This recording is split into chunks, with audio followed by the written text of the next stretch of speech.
जैसे आपने मेरे पहले वीडियो में देखा होगा, मैंने कहा था डिगी पोर्ट इंडस्ट्रियल एरिया महाराष्ट्र में डेवलप हो रहा है। That is a part of Delhi Mumbai industrial corridor.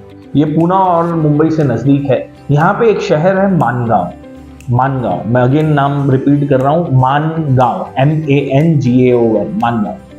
सो ये लोकेशन काफ़ी अच्छे प्रमाण पे डेवलप हो रही है। क्यों? क्योंकि पूरा जो इंडस्ट्रियल एरिया है इसके 20-25 किलोमीटर्स के सराउंडिंग में ये डेवलप हो रहा है। अब आइडिया ये है कि अगर ये 20-25 किलोमीटर पे इंडस्ट्री होगी तो वहाँ पे जॉब्स क्रिएट होंगे। अब जॉब क्रिएट होंगे तो वो रहेंगे किधर? उनको नियरेस्ट टाउन चाहिए। तो नियरेस्ट टाउन कौन सा है? आज मानगांव है।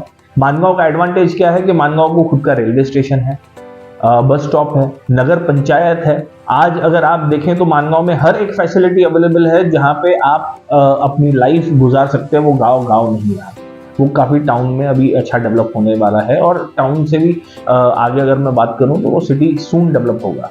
तो अगर आप ऐसा कुछ इन्वेस्टमेंट अपॉर्चुनिटी लैंड में देख रहे हैं तो मानगांव में निवेश कीजिए। मानगांव को डेवलप करने के लिए 3 फैक्टर मैं आपको बताऊंगा जहां पे आप देखेंगे कि मेगा गवर्नमेंट के जो मेगा प्रोजेक्ट्स है उसके हिसाब से यहाँ पे बहुत बूम हो जाएगी। तो सबसे पहला प्रोजेक्ट है डिगी पोर्ट इंडस्ट्रियल एरिया, जो 253 स्क्वायर किलोमीटर, जो मैंने आपको कहा 20 से 25 किलोमीटर में आ रहा है।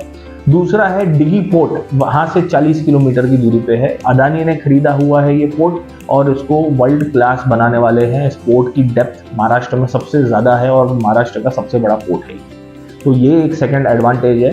तीसरा, यहाँ पे डेटा सेंटर्स, IT पार्क और स्टार्टअप पार्क गवर्नमेंट ने डिक्लेयर किया है रिसेंटली 2020 में।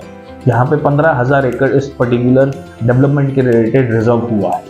सो मोटा मोटी बात करूं, 10 से 20 साल का अगर आपका टेन्योर है, आपके बच्चे के लिए SIP आप कर रहे हैं, तो ये आप समझ लीजिए अगर इसमें लैंड में आज अगर आपने इन्वेस्ट कर लिया तो आपके बच्चे की शादी और आपका रिटायरमेंट फ्री ऑफ कॉस्ट हो जाएगा, क्योंकि इतना एप्रिसिएशन मिलेगा। तो लैंड लेना है मानगांव में, मुंबई से नज़दीक, पूना से नज़दीक लीजिए।